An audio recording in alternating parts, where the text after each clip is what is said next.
बंजारन बहू। कमला एक बहुत स्वार्थी महिला है। उसने पैसों के लिए एक ऐसे इंसान से शादी की जो पहले से शादीशुदा और एक बच्चे का पिता भी था। कमला के पति को मरे हुए एक अरसा बीत गया है। अब वो अपने सौतेले बेटे वैभव के साथ रहती है। वैभव के दिल में अपनी माँ को लेकर इतना डर है कि वो अपनी माँ के सामने एक शब्द नहीं बोल पाता। उसकी माँ जो कहती है उसको सर झुकाकर वही मानना पड़ता है। वैभव, तुमने अभी तक घर का काम क्यों नहीं किया? तुमसे कितनी बार कहा है कि सूरज निकलने से पहले तुम घर की साफ सफाई पूरी कर दिया करो। वैभव कुछ नहीं बोलता, चुपचाप सर झुकाए अपनी माँ की बात सुनता रहता है। तभी पास में खड़ा नौकर सुखराम कहता है, मालकिन, वैभव बाबा को रात से तेज बुखार है, इसलिए वो सुबह जल्दी उठ नहीं पाए। उनके बदले मैं घर की साफ सफाई कर देता हूँ। इसे कोई बुखार नहीं है। मैं इसे अच्छी तरह से जानती हूँ। ये सब काम न करने के बहाने हैं। सुखराम काका, बोल दो इसे, सारे घर का काम यही करेगा। और इससे समय पर अपना काम पूरा नहीं किया तो इससे आज का खाना भी नहीं मिलेगा। मगर मालकिन, वैभव बाबा की सच में ही तबीयत खराब है, आप एक बार देख तो लीजिए। कमला बिना कुछ बोले वहां से चली गई और बेचारा वैभव तेज बुखार में भी काम करता रहा। कमला वैभव की शादी एक ऐसी लड़की से कराना चाहती थी जो अनपढ़ हो और कमला से इसी तरह डरे जिस तरह वैभव डरता है, ताकि वैभव की सारी जायदाद और धन दौलत उसकी मुट्ठी में रहे। लेकिन आज के जमाने में ऐसी लड़की मिलना मुश्किल है। कमला कार में यही सब कुछ सोचती जा रही थी कि तभी रास्ते में, अरे ड्राइवर, तुमने कार क्यों रोक दी?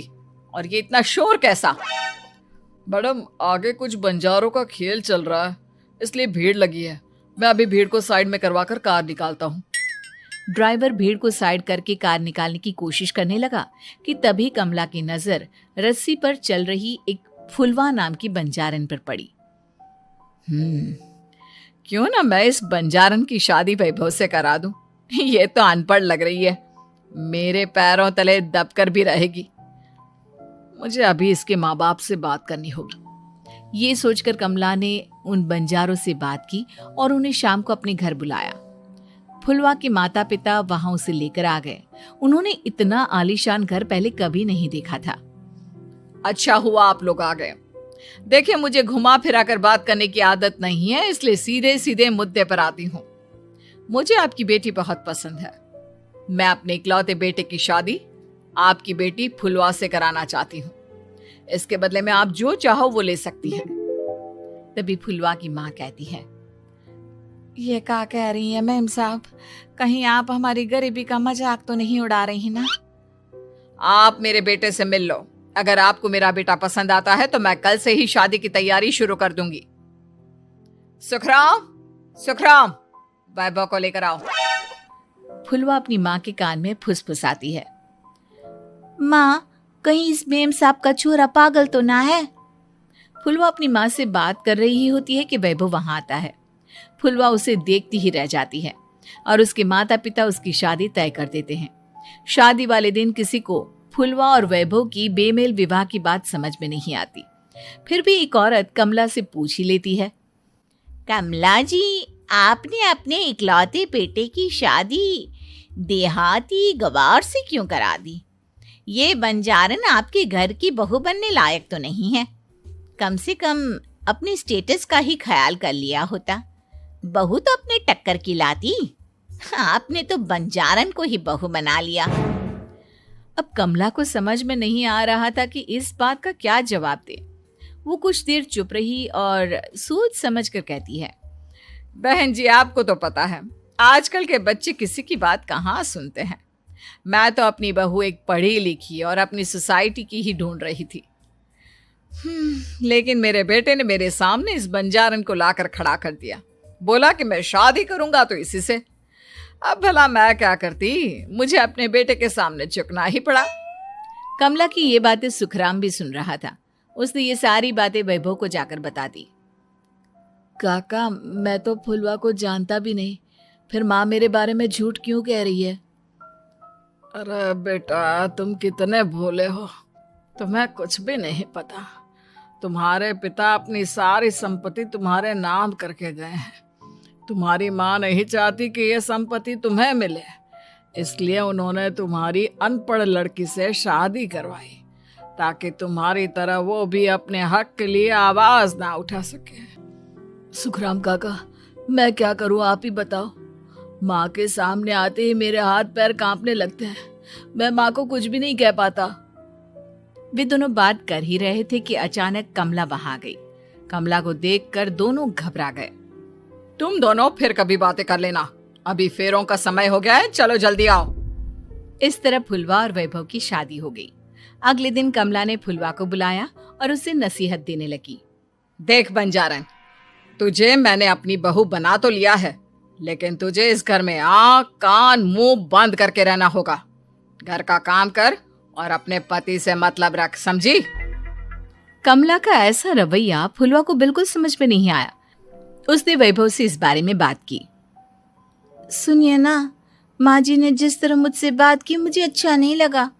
शादी से पहले तो वो मुझसे बहुत अच्छे से बात कर रही थी, लेकिन शादी के बाद उन्हें क्या हो गया? तुम ज्यादा मत सोचो, जैसा माँ कहती है वैसा ही करो। ये कहकर वैभव वहां से चला गया। अगले दिन वैभव को घर के नौकरों की तरह काम करता देख फुलवा को बहुत हैरानी हुई। फुलवा ने इस बारे में सुखराम काका से बात की तो सुखराम काका ने फुलवा को सारी बात बता दी। अब फुलवा को समझ में आ गया कि उसकी सास ने एक बंजारन को बहू क्यों बनाया। एक दिन वैभव घर का काम कर रहा था, तभी उससे कांच की प्लेट टूट गई। किसने गिराई ये कांच की प्लेट? वैभव को वहां खड़ा देख कमला ने छड़ी से उसे मारना शुरू कर दिया। उसके पैर में कांच चुभ गया और खून बहने लगा, लेकिन फिर भी कमला उसे मारे जा रही थी। ये देखकर फुलवा ने कमला के हाथ से छड़ी छीन ली और तोड़कर फेंक दी। बंजारन, तेरी इतनी हिम्मत, तूने मेरे हाथ से छड़ी छीनी? कमला फुलवा को थप्पड़ मारने ही वाली थी कि फुलवा उसका हाथ पकड़ लेती है। ओ सस माँ, मैंने मॉम की गुड़िया ना समझ लियो। बंजारन हो बंजारन, ईंट का जवाब पत्थर से देना जानती हूँ। आज के बाद मेरे या वैभव जी के ऊपर हाथ उठाने की सोचियो भी ना, समझी ससु माँ? ये कहकर फुलवा वैभव को लेकर वहां से चली गई। उसने वैभव के पैर पर पट्टी बांधी, उसके आंसू पोंछे। वैभव ने पहली बार किसी के दिल में अपने लिए इतना प्यार महसूस किया। अब फुलवा वैभव का हर काम में हाथ बटाती, उसका बहुत ख्याल रखती। इस तरह दोनों बहुत ज्यादा नजदीक आ गए। वहीं दूसरी ओर कमला सारी जायदाद अपने नाम करने की साजिश करने लगी। और एक दिन, वैभव, जल्दी बाहर आओ। कमला की आवाज सुनकर वैभव और फुलवा अपने कमरे से बाहर आ गए। जी माँ, आपने बुलाया? ये ले, इन कागजों पर साइन कर दे। वैभव कागजों पर साइन करने ही वाला था कि फुलवा वैभव के हाथ से पेन छीनकर कहती है, ना वैभव जी, आप इस पर हस्ताक्षर नहीं करेंगे। आओ बंजारन, मैं तुझसे बात नहीं कर रही। ये बात मेरे और मेरे बेटे के बीच की है। चुपचाप पेन दे दे, नहीं तो तेरी खाल उधेड़ लूंगी। ससु माँ, बंजारन की खाल इतनी भी ढीली ना होवे कि कोई भी उधेड़ लेवे। जो यकीन ना आता हो तो देख ले उतार के। और हाँ, बंजारन जरूर हूँ पर अनपढ़ ना हूँ। मन्ने भी पता है कि किसी भी कागज पर साइन करने से पहले उसे अच्छी तरह पढ़ लेवे हैं। पेन देती है या नहीं? ये कहकर कमला फुलवा को मारने आई तो फुलवा ने कमला को धक्का दे दिया और वो नीचे गिर गई। कमला डरकर वहां से भाग गई। अब फुलवा ने वो कागज उठाए और वैभव के साथ सीधा वकील के पास चली गई। वकील ने वो कागज देखे और फुलवा को बताया, वैभव के पिता की सारी जायदाद और संपत्ति वैभव के नाम है, लेकिन वैभव की सौतेली माँ इस संपत्ति को अपने नाम कराना चाहती है, इसलिए इन कागजों पर वो साइन करा रही थी।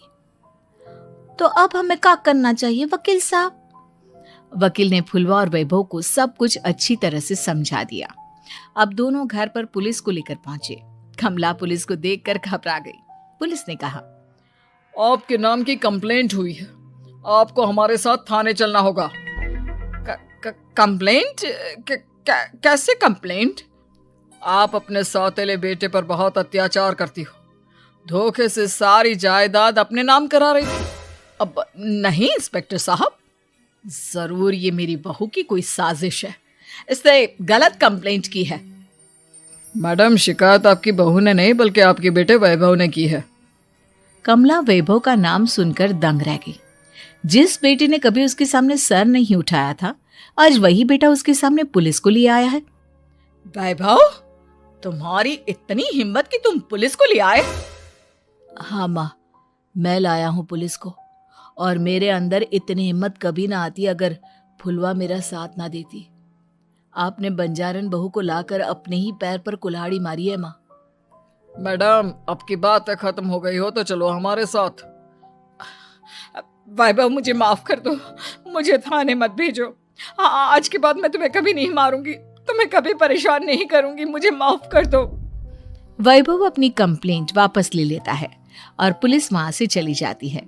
वैभव अपनी सौतेली माँ से कहता है, मैंने पुलिस को वापस तो भेज दिया है, लेकिन मैं आपको माफ नहीं कर सकता।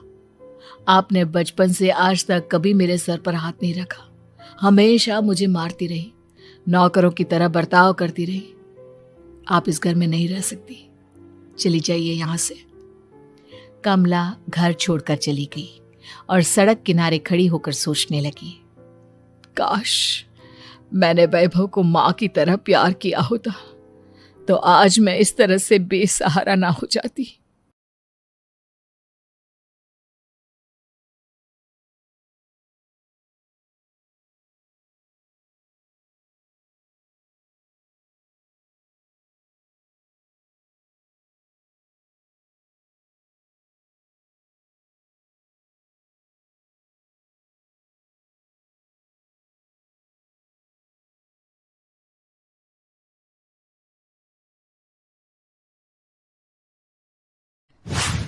इसका नाम शशि रखते हैं।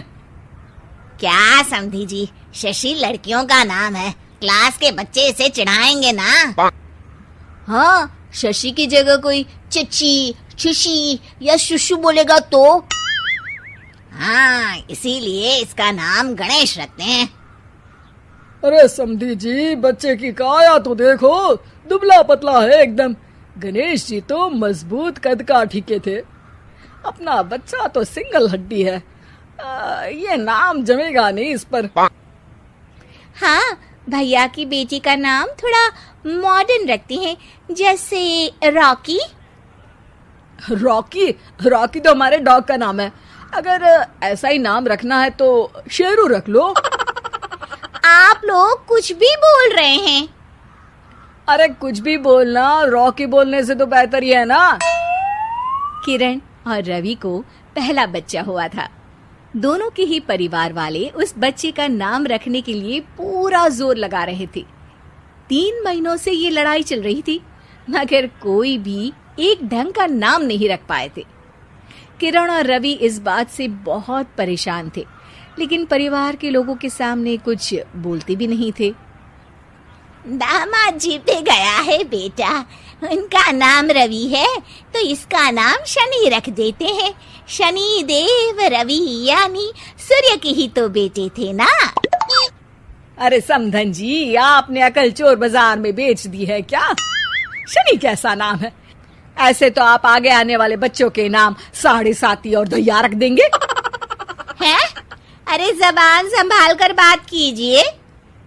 और आप भी जबान संभाल कर नाम बताइए। शनि नाम रखोगी तो कोई भी इस पर तेल डालकर चला जाएगा। किरण के सब्र का बांध टूट रहा था। बच्चे पे पहला हक उसकी माँ का होना चाहिए, है कि नहीं? नाम मुझे रखना था, लेकिन सब लोग मिलकर नाम रखना चाहते हैं। ऐसा लग रहा है कि सब लोग लूडो खेल रहे हैं, कौन पहले नाम रखेगा बच्चे का। बात तो सही कह रही हो तुम, लेकिन तुमने क्या नाम सोचा है किरण? टाइगर।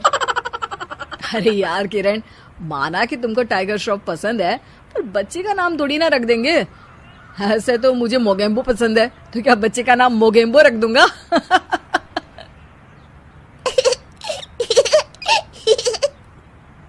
हाँ हाँ, मोगेम्बो नाम ही रख देते हैं। देखो तो सुन के मोगेम्बो खुश भी हो गया।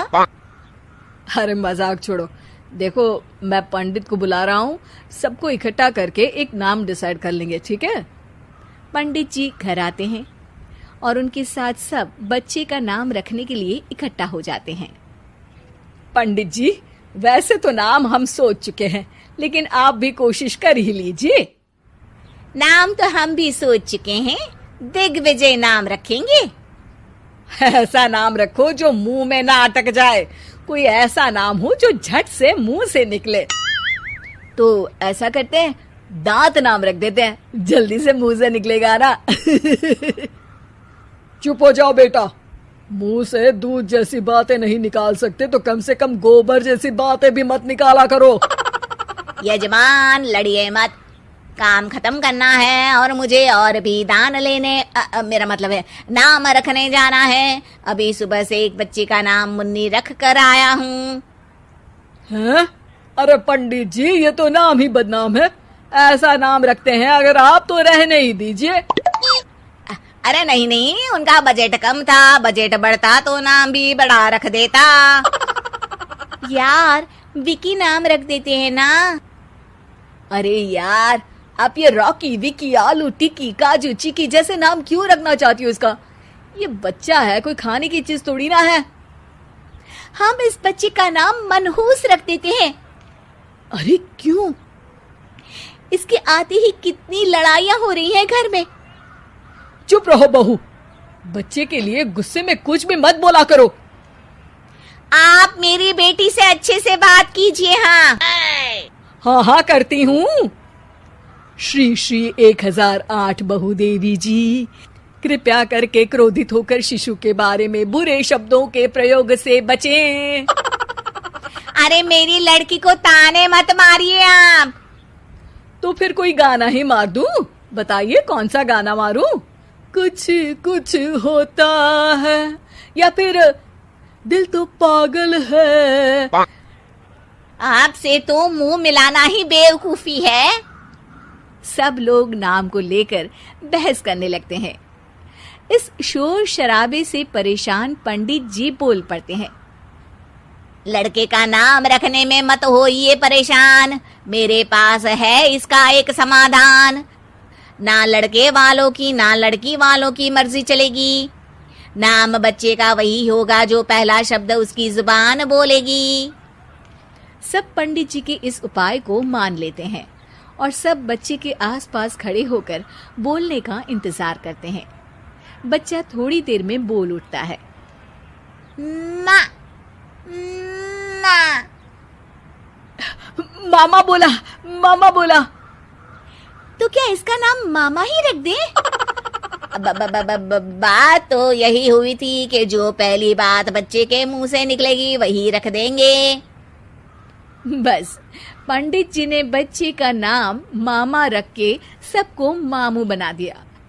उस दिन के बाद से उस बच्चे का नाम पड़ गया मामा शर्मा। सब इस नाम पे बहुत पछताए, लेकिन अब पछताए क्या हो जब नाम पड़ गया मामा। शिक्षा: कोई भी जरूरी काम शांति से मिलकर करना चाहिए, वरना अनचाहे परिणाम के साथ समझौता करना पड़ता है।